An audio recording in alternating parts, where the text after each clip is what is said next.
Pastor Dana, well, I know our time is running so fast. It's running out.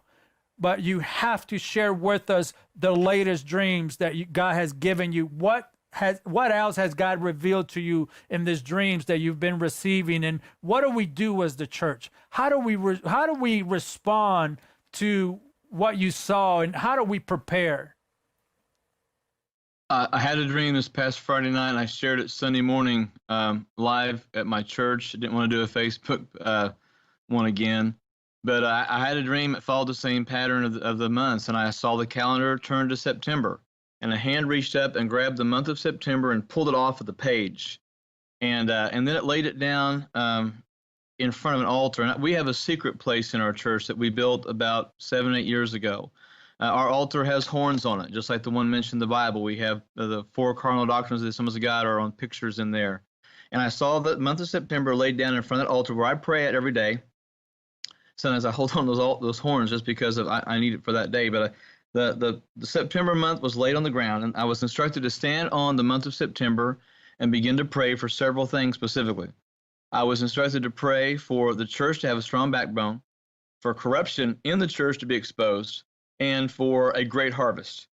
And so I stand on the calendar, and I begin to pray for those things. And as I'm praying, I hear a voice that says, "You're not enough. We need more people praying, so ask for more help." So as I'm standing on the calendar, I'm calling out, pastors, people, believers, whoever you are, we need to pray for the church to have a strong backbone, for corruption to be exposed, and for a great harvest. And suddenly the calendar below me just begins to get larger exponentially. And it reminded me of I've been to Europe a couple of times, and they have plazas and courtyard areas where they have like the large life-size chess pieces.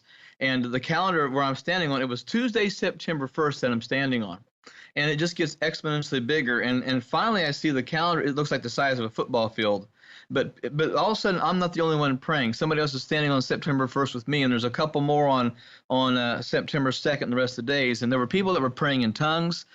There were some that were praying out loud. There were some that were very quiet. There were some that were kneeling, some laying prostrate, every model of prayer that you can imagine. But then the cry went out again, we need more help. We need more people to pray. So we began to as loud as we could, all of us, church, we need help. We need help. We need to come. You need to come. You need to pray.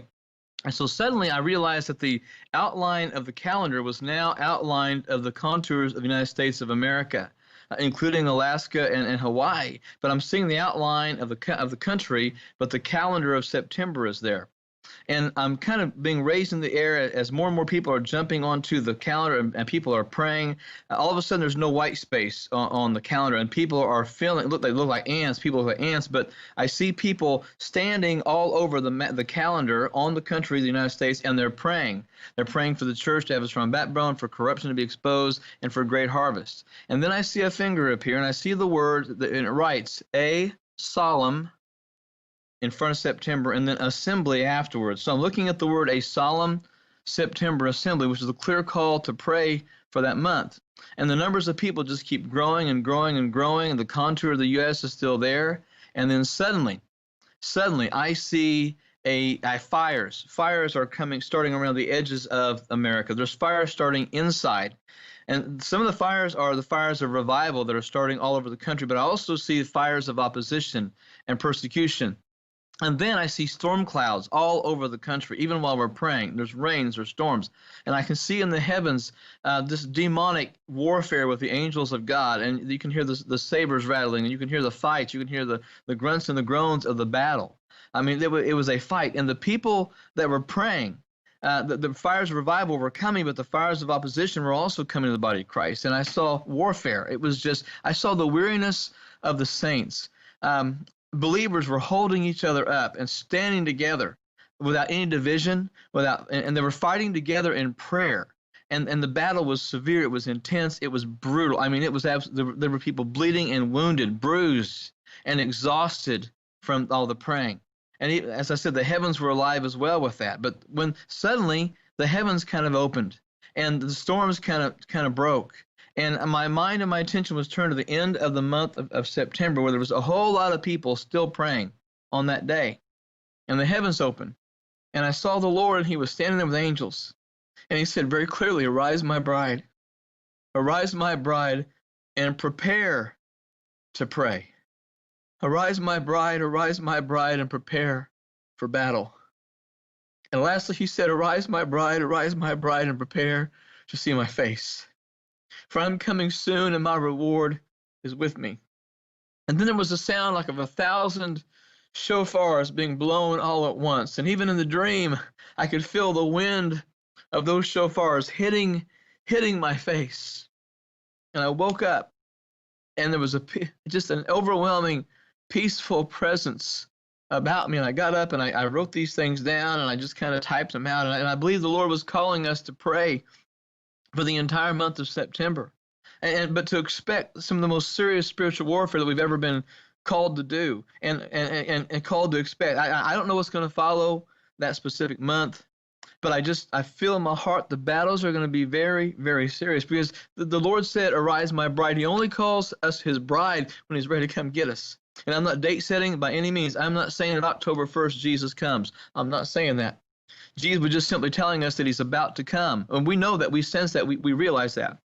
And he said, arise, my bride, and prepare to pray. In other words, he was saying, whatever prayer life we have right now is not going to be good enough for the battles and the things that are coming, that we have got to get it straight. We've got to get it settled. That 5-minute devotion that some believers do every single morning, and they read one verse and read 2 paragraphs and say, okay, Lord, let this happen, and go on, that's not going to cut it. I believe the Lord is showing me that we need to get, as a nation, we need to pray. We need to get on top of this, on board with this, and get the people in your church praying for every single day in the nation. And we should expect opposition like we've never seen before, but we should also expect great victory, because he's warning us we need to pray. He's waking the church up even more to get ready. And then he's waking us up to prepare for the battle that's coming, but he's also preparing us for that glorious time we'll see his face, which I don't believe is going to be too much longer.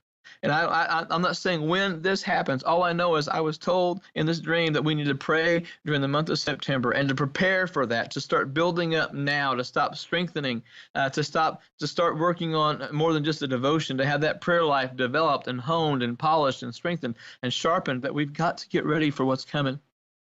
And this is for the whole church. This is for every church in America. This is not just for the Assemblies of God or one. This is for all of us.